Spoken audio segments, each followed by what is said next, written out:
Good evening, Larry. Thank you for joining us. Well, my first question would be about the war in Ukraine, as it's the most important topic here in Poland.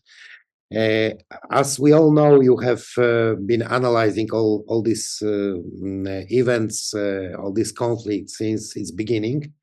And the main question is there something in the United States as the war party, the party supporting the continuation of the war in Ukraine? Well, there has been a tremendous erosion of support for that position in the United States. At the start of the special military operation in February of 2022, I would say there was, substantial, maybe 80, 90% of the U.S. citizens felt that Russia was committing a war crime and that Ukraine was an innocent party, because most Americans didn't know the history either. They were just going off of what they were told. I would say now that maybe the support for the Ukrainian cause might be around 30 to 40%, with active support. Another 30 to 40% who would say, we don't care one way or the other. And then maybe 20% who are strongly speaking out on behalf of the Russian position, people like myself. Mhm. That's when it comes to the society and the experts as well. And what about the administration? What do you Yeah, think? that's a whole horse of a different color. They're the overwhelming majority in the administration still not only support the war against Russia, but they continue, particularly the Central Intelligence Agency, continues to perpetuate just objective lies about what's going on. Seymour Hersh, who I've known Cy, good Lord, for 45 years, and consider him a good friend, even though he's a bit mad at me right now, because in a recent article he wrote that was based upon a source from the administration, but I'm assuming it was a source from the CIA. We're just telling him things that were flat out provably false. For example, the time this article came out 2 weeks ago, claimed that the previous weekend, Saturday and Sunday, that cell phone and internet service had been disrupted in Russia. Now, I'm in sort of regular contact with several people in Russia and had contact over that weekend. Nobody was without cell phone or internet service, not at all. It's just that the economy of Russia is suffering. I've been fortunate. I've been to Moscow 6 times, St. Petersburg once in the last 2 years, since December of 2023, and all I see is a very prosperous country. Stores full, people doing well, and then I'm still in contact with a variety of people, both American expats who choose to live there, as well as some new Russian friends. And again, there's the economy's fine, and yet you've got the intelligence community lying to the president, telling him just the exact opposite, and also insisting that Russia's suffering massive casualties. Again, not true, but that's what they choose to believe, and by believing that, they still think that there's some hope. Because the cornerstone of U.S. policy with respect to Russia has been to use Ukraine as a proxy to try to destroy Russia without any regard for what happens to the people of Ukraine. They can die for all we care. But the intelligence community it seems to be divided. I mean, for instance, we have the opinions voiced by Tulsi Gabbard as well. So how does it look? I mean, in reality, is for instance, CIA supporting the war 100%, and perhaps some other structures are more skeptical? Yeah, well, Tulsi doesn't. She's not influential in this at all. Um, she should be calling the shots as far as coordinating the intelligence community's response, but so far she's not shown to be too aggressive on that front, which is unfortunate.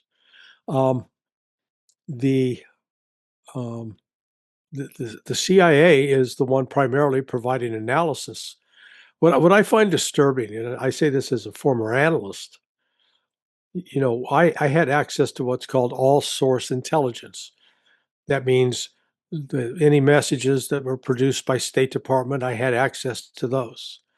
Uh, any communications via the Defense Intelligence Agency or the other um, U.S. military intelligence agencies. Um, any traffic they produce, I had access to that. Information provided by the National Security Agency, intercepted communications, overhead imagery, and now it's provided through something called the National Geospatial Intelligence Agency. And so my job was to go through all of that and try to put together a picture of what was actually happening. We're not seeing that because if they were honestly, example, uh, compare the number of new cemeteries built or the number of graves dug in Russia compared to Ukraine. It's a tedious process, but yes, we're quite capable of doing that. They haven't done that to my knowledge. Um, the we're relying upon actually outside sources like uh, uh, uh, Media Zona in the UK to what they're doing is recording all the death notices. Sorry, they're recording all the death notices published in the Russian newspapers across 91 republics, and they've got a pretty, I'd say, very accurate count of the number of actual Russian dead. No such thing on the Ukrainian side.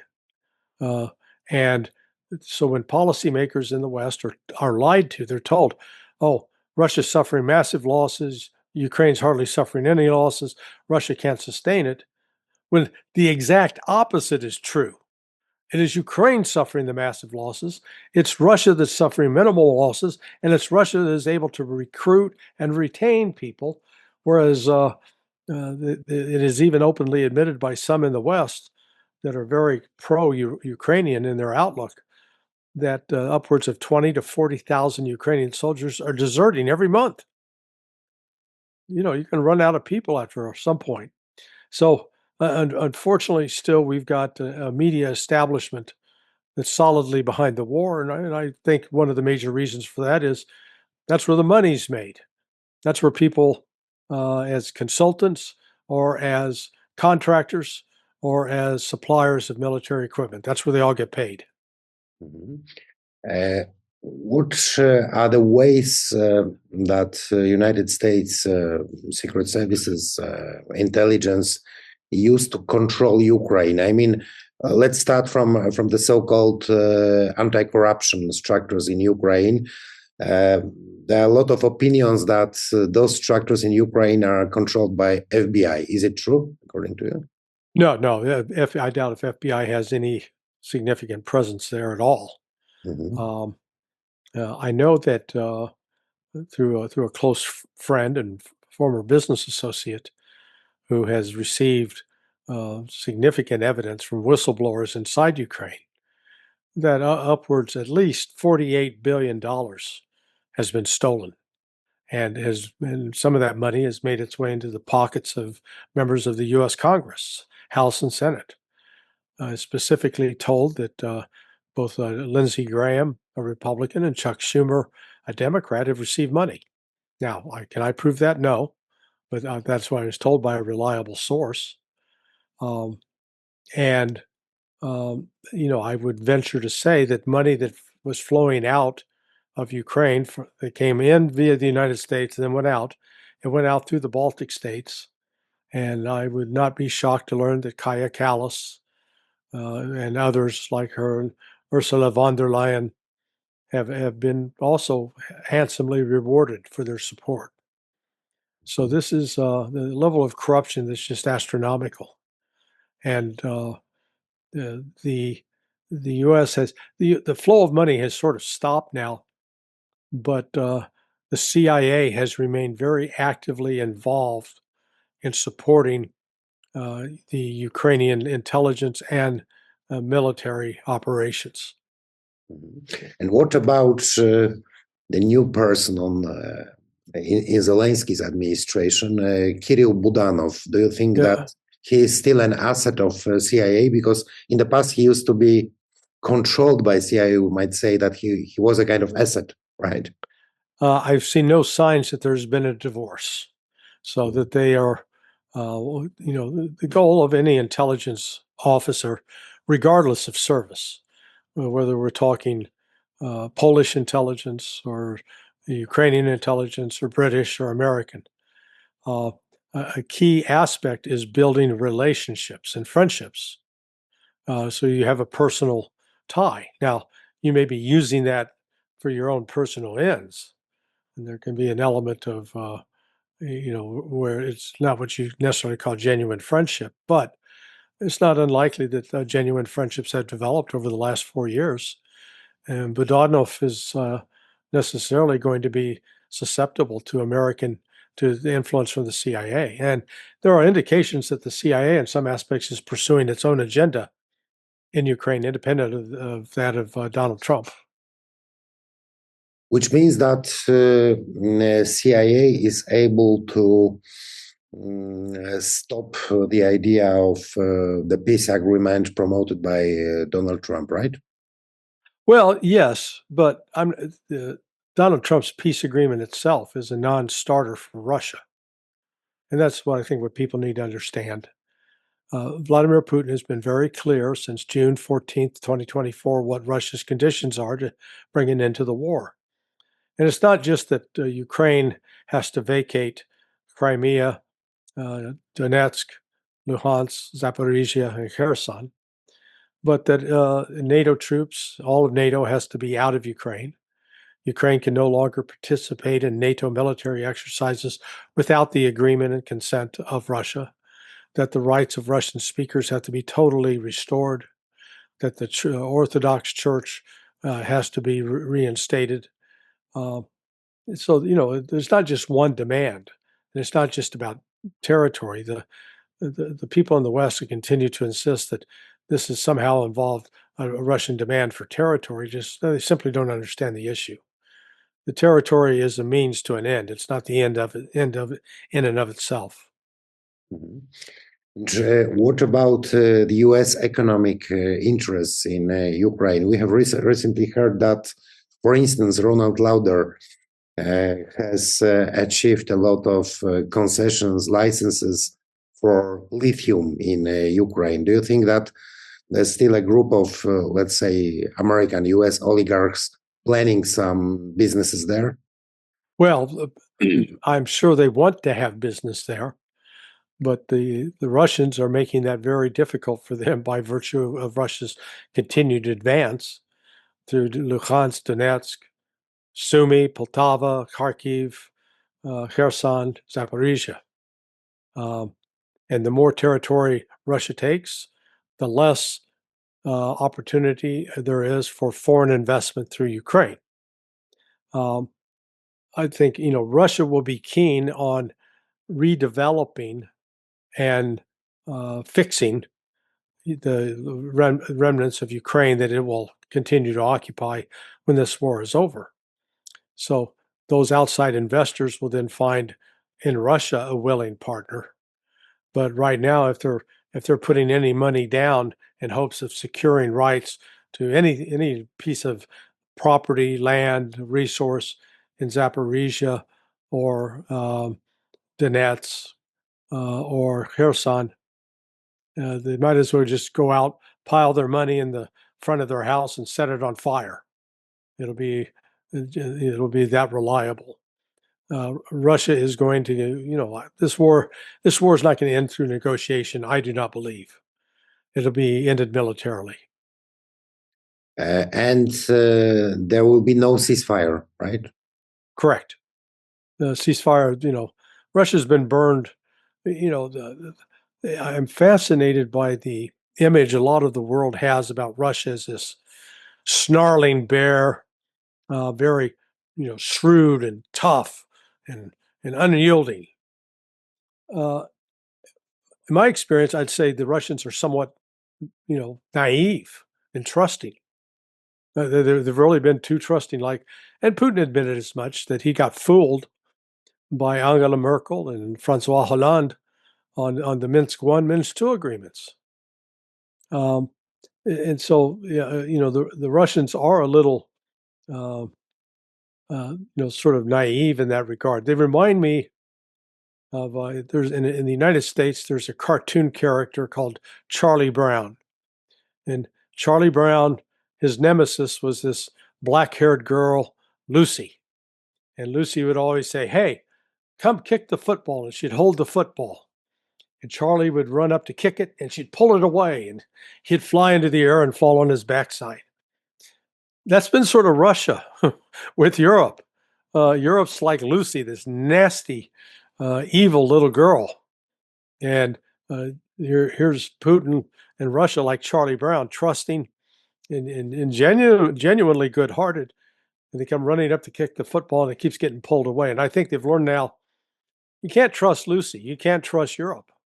In fact, I had that conversation last Thursday with um, Sergei Karaganov, who has been a leading advocate for turning to the East and moving away from Europe, seeing Europe as Europe is like you've been previously engaged to a schizophrenic woman who's also a mass murderer, and you realize I can't have a relationship with her. So they're moving on to China and Siberia. Yeah, that's right. And what about the diplomatic efforts? Even if we don't believe in ceasefire or peace agreement, of course, but what is the reason of all those efforts by, let's say, Steve Witkoff or Jared Kushner? Yeah, well, Witkoff and Kushner may have Donald Trump's ear, but they have no genuine political power within the United States. I know that I had my first conversation with a Russian diplomat, Sergei Rybkov. He is the deputy foreign minister, and that was in December of 2023. And I very clearly remember him lamenting that we don't have anybody to talk to. During the Biden administration, there was no communication at senior diplomatic levels between Moscow and Washington. Very dangerous.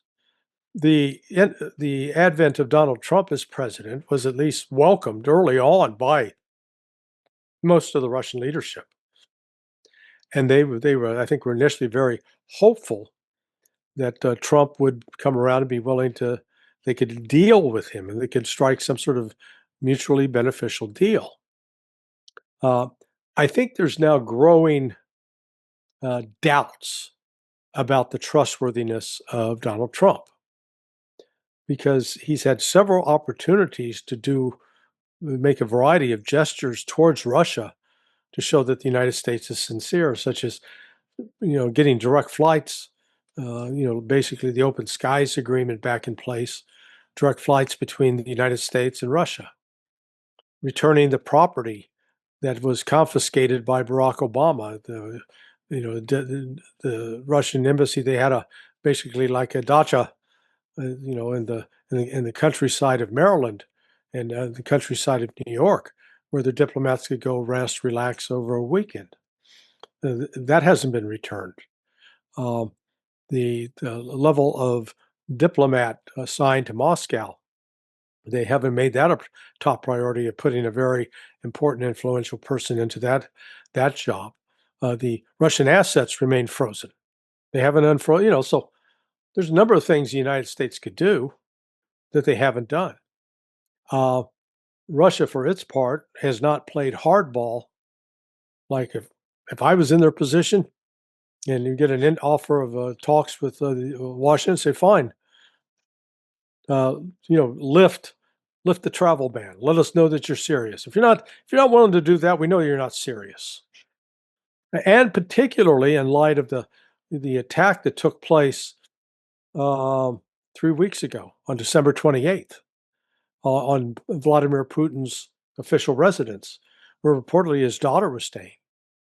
That attack, drone attack, was carried out in part, if not entirely, by the Central Intelligence Agency working with Ukrainian authorities. The Ukrainians didn't have the ability to target that residence. That was done with U.S. assistance. So you now have to step back and say, are you, the United States, a legitimate, reliable partner? And like I said, if I was briefing President Putin, I'd say no. The United States is not to be trusted. They must provide concrete evidence that they're serious about moving forward. Otherwise, we're just wasting our time. Does this mean that without the support of US intelligence, but with the support of European intelligence, which is, of course, much weaker than the American one, Ukraine would be forced to stop the military activities, or they still could operate on the field without the American support? Their operations in the field consist largely of, it's like you're in an automobile, you put it in reverse and drive backwards. That's Ukraine. Ukraine has not launched any successful offensive operations where they've been able to take and maintain control of territory. They've had a couple of Pyrrhic victories here and there. They'll capture a spot of territory for a week or two, and then they get driven out, and a lot of them get killed in the process. So there's no such thing as European intelligence. There's British intelligence, there's French intelligence, German intelligence, Polish intelligence. Now, in my experience, and again, it's a bit dated, but Poland has always had one of the most effective intelligence services, more so than, say, British MI6. It's just the Poles are smart enough, they don't walk around bragging about it, telling everybody how great they are. But in fact, this goes all the way back to the eve of World War II, when it was Polish intelligence and military personnel that got their hands on the first Enigma machine and made the initial steps toward breaking the code. That wasn't done by the Brits or the or the French. Poland had the lead on that. So my point is, which of the European countries is talking to Ukraine? Because, like I said, there's no such thing as a EU intelligence organization. That'd be like a horse designed by committee, which produces a camel. Well, Ursula von der Leyen has announced some time ago that they are going to create something like European intelligence, but of course, it would be quite a hard task for them. Yes. Oh, I hope they put Kaya Kallas in charge, because good God, she takes stupid to a new level. It is. That's true. It's not to make we have the regular Olympics for the athletes that have all of their physical capabilities. Then we have special Olympics for those who are lacking, who have physical defects, or some have they have limited intelligence, but a place for them to participate. As long as they create an intelligence organization that's like the Special Intelligence Organization, it'd be like the version of Special Olympics. That's where Kaya Kallas would fit in. Well, going back to United States, I would like to ask you about the notion of deep state. It's quite widespread now, but as far as we are talking about Ukraine, well, could we limit the notion of deep state to CIA, or is it something more than CIA? Oh, it's much more than that. It is. The deep state basically is the entrenched bureaucracy, people that have been on the job for more than 20 years, that occupy senior executive service level, SES, senior intelligence service, SIS. Those are like the equivalents of generals, admirals in the military. And just by virtue of longevity, they have a lot of influence. So, somebody who started started on the job in 1995. Let's say they're 30 years old. Well, they're now 60 years old. So they've been around for 30 years and they know how things work. And they have the ability to outlast the president. Now, it helps, or they are assisted by having a president who is, like Donald Trump, a combination of arrogance and ignorance with respect to how government operates. And so they can circumvent his requests, his desires, in many ways. Mhm. So, if you would try to give a forecast about the conflict this year in 2026, what do you think about it? I mean, is it possible that Ukraine will be so exhausted militarily that the conflict will be finished this year? Yes, I think it's very likely that it could be finished by August. Mhm. By August already. Yes. Mhm. And it will be finished or escalated. That's a very important question for us here in Poland, because some claim that there might be an escalation, which means that some of European countries could be engaged. Well, the European countries are already engaged. I mean, Poland's already engaged. I mean, you've had at least 10,000 Polish, I'll call them mercenaries, Polish soldiers killed fighting in Ukraine. 10,000 is a hefty number. And I'm actually surprised that the families of the dead in Poland are not out protesting more vociferously against the policy. Yeah, and let me turn it around. I have a question for you. Maybe you can explain. When you look back, I understand some of the animus in Poland directed at Russia, even though Russia is not the Soviet Union. It was the Soviets who carried out the massacre at Katyn Forest. But it was Stefan Bandera and his movement that killed 140,000 Poles in massacres in 43 and 44. So why is it that Poland has decided to side with the Banderites, who actually are responsible for killing more Poles than the Russians or the Soviets? Because the Russians today are not the Soviets of yesterday. Mhm. Well, actually, we have two factors here. I mean, one is external, which means that, as you probably know, Poland has been controlled by external factors since at least 1989, 1990. Mm-hmm. And the second one is internal, of course. It's quite easy to manipulate the Polish society. At least it used to be quite easy until quite recently, by explaining that we have this Russian threat, which is a kind of eternal threat for us, and so on. Yes, so I think that some external forces have abused the real feeling, the real emotions existing here in Poland, in Polish society, and well, but it's finished already. Yes, honestly speaking, Larry, I would say that it's for the moment being. Even according to the polls, to the opinion polls, uh, vast majority of polls are against even financial support for Ukraine. Yes, Mm-hmm. Yeah, yeah. A lot has changed since 2022. Yeah, I would say. Well, and coming back to United States again, I'd like to ask you about, let's say, the real decision maker. Let's think. Let's imagine that there is a true will to finish this conflict.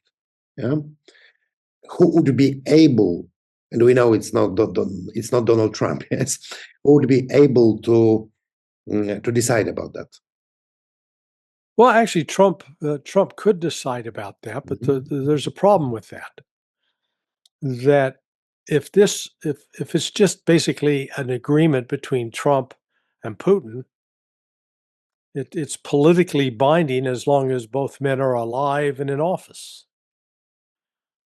Trump is most likely to leave office before Vladimir Putin, which means once Trump's gone, then any continuation of that deal would be dependent upon who the next president is. So that's what is, so I'm pretty confident that Russia will insist upon a legally binding agreement to bring an end to the war. Well, that means you're going to have something that's ratified by the U.S. Senate, 2/3 of the Senate, I believe. And, that means 66, 67 senators vote for a measure to have peace with Russia. I don't see 67 votes currently there for that. You have many who are very much continue to argue in the strongest terms possible about going to war with Russia, and particularly a hatred of Putin. So that's why I don't think there's any quote deal that can be achieved, because right now, as things stand in the United States, I don't see the political will among the legislators for that kind of deal. Um, I think it's going to, and in fact, even if Russia achieves a crushing victory over Ukraine, which I believe they will, uh, that's not going to change the hearts and minds of those who have, are captives of what I call the military-industrial complex. Mhm. And what about those who perceive Russia as a potential ally in the rivalry between United States and China? So there was an idea of this Northern Alliance against China. Yeah. No, you're absolutely. Listen, that's been one of the other undercurrents driving the current policy against Russia and for Ukraine. The original plan was to use Ukraine as a proxy to defeat Russia, and in Russia's defeat, hoping that it would turn to the United States for help. And in that turning to the United States, we could then use them as a wedge to go and attack China. Well, the U.S. reaction to the special military operation has produced the exact opposite result. It has accelerated and solidified the union between China and Russia. And to the point that they are actively cooperating on ways to create an alternative financial system for handling trade and trade settlement payments so that they don't ever have to come across a US dollar or the SWIFT system again. And then make this available to other nations in the global south, which many are now starting to embrace. So here was the United States believing that it had monopoly power over Russia and certainly over China, and that we could use our power to coerce them into doing what we demand. And it's had the exact opposite effect. It's accelerated the separation. It's strengthened BRICS. We saw recently, well, going back a year ago this month, when Trump started announcing tariffs against China. And Scott Bessent, the Secretary of Treasury, believed that in doing so, we were going to create so much pain for China because in Scott Bessent's world, China can't live without us. China needs us. It's sort of like a deluded guy who's he's now broke, or he doesn't have. He used to be very wealthy, no longer very wealthy. Used to be a star athlete, but now he's fat and unkept. And he's got this beautiful wife who's a model, and he keeps being abusive to her, and insulting to her. And then one day she announces, "I'm leaving. Thanks a lot. Enjoyed the relationship, but I didn't enjoy the relationship. I'm leaving. I've got a better offer." That's what's happening now to the United States. Uh, when Bessent and Trump put the tariffs on China, instead of begging the United States, "Oh, please don't, please let us back," China said, "Okay, So China increased its trade with Asia, increased its trade with Africa, increased its trade with Central and South America, and increased its trade with Europe. And it grew. Its economy grew. It didn't shrink. And the United States is sitting there saying, "Yeah, we're like the kid that said, I'm taking my soccer ball and you can't continue playing." They said, "Fine, we got soccer balls all over the place. We don't need your ball." Mhm.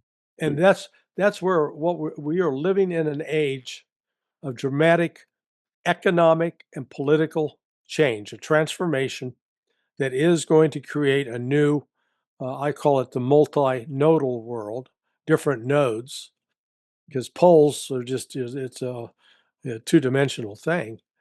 But these multiple nodes that are outside the control of the United States, economically and politically.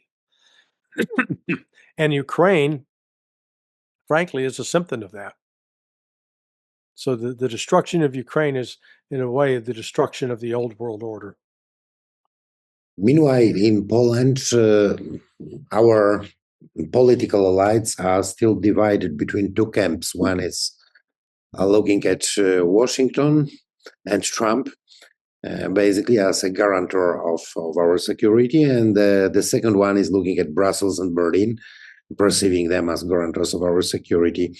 What would you advise if you would be an advisor? What would be advise the Polish Prime Minister, for instance? I'd present option number 3. Poland, stand on your own 2 feet, protect yourself, don't trust anybody else. I think Sikorsky is in the former, placing all bets on the United States. Uh, and I'm not sure if does the current president really see the path forward with the EU? Is that what he's advocating? Because, look, my experience with the Poles are you're strong, you're resilient, um, and if anything, you've suffered from an inferiority complex. You've never saw yourself quite as good as the French or the Germans or the Brits, when in fact I think you're better. And it's like, you need to recognize that and act on that instead of succumbing to uh, the French, British, and Germans in particular. They're bad examples. Good God, don't want to be them. And so be independent. I think Poland's got, uh, I'd really see Poland as an alliance with Russia because Poland is very much very religious, albeit with under the Catholic faith. The Russians are very religious under the Eastern Orthodox faith, but they're still both Christian. They still both believe in Jesus Christ. Let's start there. Let's start with what we both believe in, and then live by the principles that Jesus espoused. And that way our two nations can work together. That's what I would advise the Polish prime minister and the Polish president. Mhm. Well, and my last question, I feel I have an impression that in the United States you are still more or less free to voice your opinions. We had an example here in Europe of Colonel Jacques Bon. Yeah, yeah. Perhaps you know I know him. Jacques. I know Yeah, Jacques. Yeah. Jacques was our guest several times, and as you know, he has been sanctioned by European Union, although he's a Swiss citizen. So, one basic question: is it still possible, and how do you think will it be possible in the future for independent experts as you to voice your opinions in United States? Maybe not. I've seen, the changes that have taken place in the United States are they're not as bad as in Europe, but they're heading in that direction. Already, we've got, any attempt to criticize the Zionists, which I equate with Nazis, is seen as quote hate speech. You know, here's a movement that advocates the murder of women and children because they claim, well, we got this special book that says that they're Amalek, and we're told by our God that we can kill these people. Sorry, I don't want to have any part of that. If that's your belief, if that's your religion, I'm against it. I come at it from the standpoint of I take the part of this the holy what they call the holy scriptures that said God created man and male and female, and in fact, all humankind is created by God. So that means who is it? It shouldn't be up to me to go out and kill one of God's creatures just because I decide for myself that I have the power to decide life and death. And that's where we're living in an age now, unfortunately, where there is no accountability or limited accountability because people no longer operate under a notion that what I do here on earth may affect me after I die, that there could be some sort of judgment. What we have is a very nihilistic approach where it doesn't matter what I do. I can do anything I want as long as I've got the power to do it. And I don't have to worry about the consequences. Hence, the Jeffrey Epsteins and his crowd. They could do anything. And we see it, we see it reflected. Here's Israel murdering, as even the IDF admitted the other day, 70,000 plus Palestinian civilians. We see it in, the United States taking unilateral action to invade Venezuela, kidnap its president. We decide we got the power and might to do so. And I know some argue that the same criticism applies to Russia. And the Russian case, I'd argue, is a bit more nuanced, in part because of what the West did to provoke it. It's like in a football match, if you've got one player poking the other in the chest, and the referee's not seeing it, and then after being poked in the chest, you shove the other player and the referee sees it, you get the red card, as opposed to the guy that started it. So maybe that's because there is no more referee in international relations. That's true. Another problem. Very, very true. Yeah. Larry, I would like to ask you a lot of more questions about Middle East, Venezuela, and so on. And that's maybe a reason that I would like to ask you for another interview. Sure. For another opportunity to talk to you. Yeah. Thank you for today's interview and conversation, and we'll be really glad to have you again. Hey, Mateusz, anytime. I appreciate the invite and look forward to doing it again. Thank you very much, and see you. Okay. Bye-bye. Thank you.